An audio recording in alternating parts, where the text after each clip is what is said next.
Hello friends, मेरा नाम alias नैन और आप देख रहे हैं द स्पीड एकेडमी। तो फ्रेंड्स, आज इस वीडियो में एल्फ्रेड एडलर और सिगमंड फ्रॉइड की जो थ्योरीज़ हैं, दोनों ने साइकोलॉजी में थ्योरीज पेश की हैं, इनमें क्या डिफरेंस है। तो आज इनका जो फ़र्क है, कॉन्ट्रास्ट है, वो हम समझने की कोशिश करेंगे कि एल्फ्रेड एडलर और सिगमंड फ्रॉइड की थ्योरी में क्या डिफरेंस है। तो दोस्तों, जब हम एल्फ्रेड एडलर की बात करते हैं तो इन्होंने ह्यूमन नेचर को इस तरह बयान किया। ह्यूमन नेचर मतलब इसने एल्फ्रेड एडलर ने ह्यूमन नेचर के बारे में ये नहीं कहा कि ह्यूमन नेचर जो होती है वो उसमें इंस्टिंक्ट्स का रोल होता है, या इसमें कोई आप कह सकते हैं कि बायोलॉजिकल फोर्सेस होती हैं। तो दोस्तों, इन्होंने ये नहीं कहा, मतलब इंस्टिंक्ट्स का इन्होंने कोई नहीं कहा, ना बायोलॉजिकल फोर्सेस, या आप कह सकते हैं चाइल्डहुड एक्सपीरियंसेस।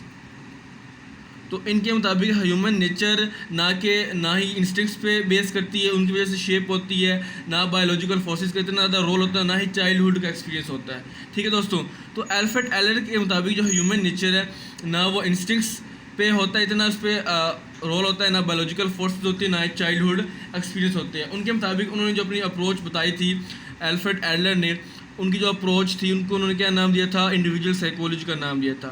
अप्रोच कौन सी है? Individual psychology. अब दोस्तों, इंडिविजुअल साइकोलॉजी क्यों कहा, ये देखें तो इसके मुताबिक जो इंडिविजुअल साइकोलॉजी का नाम इसलिए दिया है क्योंकि उन्होंने कहा कि इनकी थ्योरी का जो फोकस था वो ये था, uniqueness of each person. Uniqueness of each person मतलब हर इंसान यूनिक होता है, डिफरेंट होता है हर दूसरे इंसान से। तो इस वजह से इनकी जो थ्योरी है वो इसको इंडिविजुअल साइकोलॉजी का नाम दिया गया, क्योंकि उन्होंने फोकस किया था यूनिकनेस ऑफ ईच पर्सन, मतलब हर पर्सन जो है वो यूनिक होता है, ना कि ये कि जो सिगमंड फ्रॉइड थे, सिगमंड फ्रॉइड ने क्या कहा था?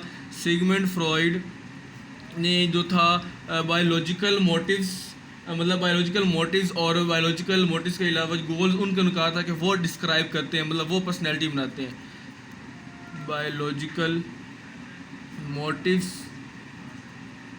And goals. ठीक है दोस्तों, तो इनकी जो अप्रोच थी, जो एल्फ्रेड एडलर की जो थ्योरी है, वो इंडिविजुअल साइकोलॉजी का नाम दिया। ठीक है, और क्योंकि इंडिविजुअल जो होता है, जो बंदा इंडिविजुअल इंफराद जो अपने आप है, जो है ना, अलग जो होता है इंसान की, हर इंसान की यूनिकनेस होती है, वो यूनिक होता है, डिफरेंट होता है, दूसरों से, बाकियों से अलग होता है। ठीक है, जबकि सिगमंड फ्रॉइड कहते थे कि इंसान की जो पर्सनैलिटी है वो क्या होता है, उसमें बायोलॉजिकल मोटिव्स और गोल्स का बहुत ही अहम रोल होता है, वो मेन प्ले करती हैं रोल। ठीक है, इसके बाद अगर दोस्तों हम अगर बात करें तो वो हमें ये पता चलता है कि एडलर के मुताबिक जो इंसान होता है, हर इंसान वो क्या होता है? वो एक सोशल बीइंग है। Every person is social being, मतलब हम माशरती है, मतलब माशरे में रहता है इंसान, सोसाइटी में रहता है, सोशल बीइंग है। तो उन्होंने कहा था कि हमारी जो पर्सनैलिटी होती है, जो शेप होती है पर्सनैलिटी, वो हमारे सोशल इन्वायरमेंट और उसके इंटरेक्शन से होती है। पर्सनैलिटी